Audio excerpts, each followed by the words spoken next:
박명수 경고에도 불구 유재환의 사기 성희롱 파문. 오늘 우리는 작곡가 유재환이 결혼 발표 이후 파문에 휩싸인 사건에 대해 알아보겠습니다. 유재환 씨의 예비 신부로 박명수, 오마이걸, 딘딘 등과 함께 작업한 작곡가 정인경 씨가 알려졌습니다. 그는 유재환 씨와 함께 네가 없는 겨울, 좋은 일만 생기네 진짜 신기하다 등의 작곡과 편곡을 하였습니다. 그러나 결혼 발표 이후 유재환 씨에게 작곡비로 전달된 130만 원에 대한 폭로가 나왔습니다. 이에 더해 다른 인터넷 이용자가 유재환 씨의 성희롱 발언을 주장하여 파문이 일고 있습니다. 오늘 저희는 작곡가 유재환이 작곡비 사기와 성희롱 의혹에 휩싸인 사건에 대해 알아보겠습니다. 유재환 씨가 한 과거 발언이 다시 조명을 받고 있습니다. 지난 2024년 4월 23일 유재환 씨는 자신의 소셜미디어를 통해 이 어려운 시기에 저에게 큰 지지와 힘이 되어준 분들께 감사의 말씀을 전하고 싶다며 결혼 발표를 하였습니다.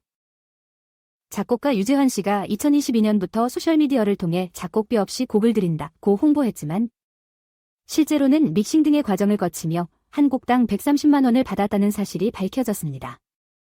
그럼에도 불구하고 유재환 씨에게 제대로 된 곡을 받은 사람은 거의 없었습니다. 피해자는 원래 이렇게 오랜 시간이 걸리는 것으로 생각했습니다.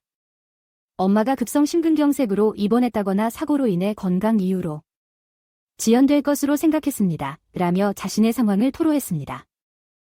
또한 유재환 씨가 여러 여성에게 성적인 대화를 시도한 사실도 폭로되어 많은 충격을 안겼습니다.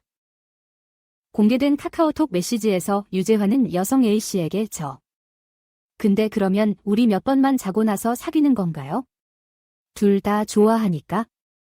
제가 그러면 마음이 더 단단해질 것 같다고 말했습니다. 심지어 색엑스, 성적 파트너로 오래 지낸 경우도 많았다. 잠자리 할 땐 좀 들어봤다. 저는 섹시 토크, 더티 토크도 한다고 노골적인 발언도 서슴지 않았습니다. 여성 A씨는 몸을 막 만지기도 했다. 나는 내가 너무 좋아서 그런다. 진짜 어머니도 걸 수 있고 하느님도 걸고 너에게 진심이라고 이야기할 수 있다고 했다고 주장했습니다. 그러나 지난 24일 유재환은 결혼 계획을 발표했습니다. 그럼에도 불구하고 A씨에게 예비 신부 절대 아니에요. 제가 계속해서 스토킹을 당하고 있는데 정은 제 배다른 동생입니다. 가족의 비밀까지 다 드러내려는 건가요? 라고 말했습니다. A씨는 지금까지 제게 한 모든 행동과 말에 대해 사과하세요. 사귀자, 만나자, 키스하고 싶다고 말한 게 4개월 전인데 결혼이요? 결혼할 돈은 누구 것으로 하실 건가요? 사귀지도 않고 잠자리를 같이 하자는 말은 정말 어처구니 없는 소리입니다. 제가 만만한 줄 아나요? 라며 분노를 토로했습니다. 이에 대해 유재환은 저에게 이야기한 모든 행동에 대해 사과드립니다. 수면제를 복용한 상태에서 말도 안 되는 헛소리를 했는데 진심으로 머리를 숙이고 사죄드립니다. 라고 말했습니다. 1989년생으로 현재 34세인 유재환은 2015년 MBC 무한도전 가요제에 박명수의 작곡가로 출연해 큰 주목을 받았습니다. 당시 그의 부드러운 억양과 아이유 앞에서의 수줍은 모습이 시청자들의 이목을 끌었고 방송 이후 그는 연예계에서 높은 인기를 얻었습니다. 유재환은 한 언론과의 인터뷰에서 많은 분들이 저를 긍정적으로 평가해 주시고 티 없이 맑은 사람으로 인식해 주셔서 정말 감사합니다. 이에 걸맞은 모습으로 예쁘고 순수하며 착한 마음을 지니고 행동하고자 합니다. 라며 겸손한 모습을 보였습니다. 그러면서 유재환은 박명수로부터 많은 조언을 받았다고 밝혔습니다. 그는 언제나 두 가지를 강조하시죠. 겸손해야 해요. 너무 과하지 않게라고 매일 같이 말씀하십니다. 그리고 성공해도 조심해야 해요. 올라가는 것은 순서가 있지만 내려오는 것은 그렇지 않아요. 라고 하십니다. 이름이 알려지면 그 순간부터 예상치 못한 일이 일어날 수 있으니 항상 조심해야 한다는 거죠.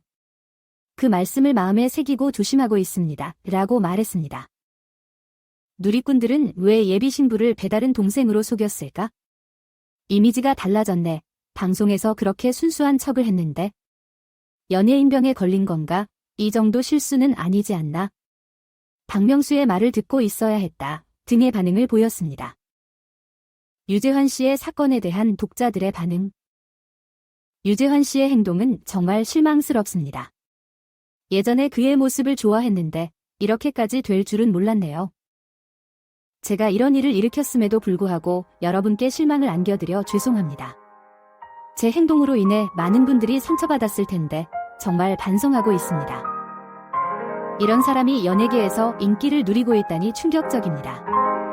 이제는 그의 음악도 듣기 싫어집니다. 저의 행동이 많은 분들에게 충격을 안겼음을 깊이 양해드립니다. 이제부터는 제가 보여드리는 행동으로 더 신중하게 책임감 있게 대해야겠습니다. 정말 심각한 문제입니다. 유재환 씨는 책임을 져야 합니다. 이 사건이 정말 심각한 문제임을 인정합니다. 저는 제가 저지른 잘못에 대한 책임을 모두 받아들이겠습니다. 피해자들에게 마음을 다해 지지를 보내고 싶습니다. 이런 일이 다시 일어나지 않도록 해야 합니다. 피해자들에게는 진심으로 위로의 말씀을 전합니다. 제가 일으킨 상황에 대해 미안하다는 말씀을 드리고 싶습니다. 앞으로 이런 사고가 다시 일어나지 않도록 박명수 씨의 조언을 들었어야 합니다. 유재환 씨는 너무 자만했나 봅니다. 속히 사과하고 반성해야 합니다. 박명수 선배님의 조언을 듣지 않은 것은 저의 큰 실수였습니다. 그분의 조언을 따랐다면 이런 일은 일어나지 않았을 것입니다. 저는 지금부터는 단순히 조언을 수용하고 성공하는 노력을 하겠습니다. 다시 한번 죄송하다는 말씀을 드립니다. 미안하지 마세요. 서장훈. 폐암 사기 환자와의 만남에서 눈물 흘렸다. 서장훈이 폐암 사기 환자를 만나 조언을 하는 동안 눈물을 흘렸다. 6일에 방송된 KBS 조이에 무엇이든 물어보살에는 치료 중인 42세 폐암 사기 환자가 출연했다. 오늘 방송된 KBS 조이에 무엇이든 물어보살에서는 이번 주요 사연으로 나온 분이 폐암 사기 환자로 나왔습니다. 사연자는 평소에는 표현하기 어려워서 말 못했는데 이제는 좀 표현하고 싶어요. 그런데 눈물이 나와서 말이 안 나오네요 라며 2022년 폐암 진단을 받은 후 지금은 사기라고 말씀하였습니다. 그는 또한 가족과 친구들에게 표현하고 후회 없이 살고 싶어요 라며 눈물을 긋니다. 이어서 10개월 동안은 많이 호전되었습니다. 그러나 그 후로는 부작용이 많이 나타나서 상태가 악화되었습니다 라며 머리가 빠지진 않았지만 고름 때문에 머리를 자르게 되었습니다. 고 설명했습니다. KBS 조이의 무엇이든 물어보살은 이날 방송에서 폐암 사기 환자의 이야기를 다루었습니다. 해당 사연자는 등이 근육통과 같이 아프다는 전조 증상을 느꼈다고 밝혔습니다. 병원에서도 근육통이라는 진단을 연이어 받았다고 설명했습니다.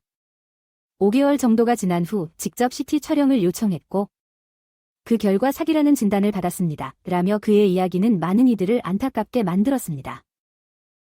또한 사연자는 결혼에 2자녀를 두고 있습니다. 그는 가족들이 자신들이 하고 싶은 일을 덜 하면서도 저를 돌보고 있다며 감사의 마음을 전했습니다. 오늘의 무엇이든 물어보살에서는 이수근과 서장훈이 이야기를 나눴습니다. 이수근은 억지로 밝아져야 한다는 것은 이상한 일이라며 그럼에도 불구하고 자신감 있는 모습을 보여야 한다고 말했습니다. 서장훈 또한 삶을 정리하고 싶은 마음에 그럴 수 있겠지만 그렇게 하지 말아야 한다며 미안해도 괜찮습니다. 남겨진 가족은 그런 걸 신경 쓰지 않습니다. 라고 조언하며 결국 눈물을 보였습니다.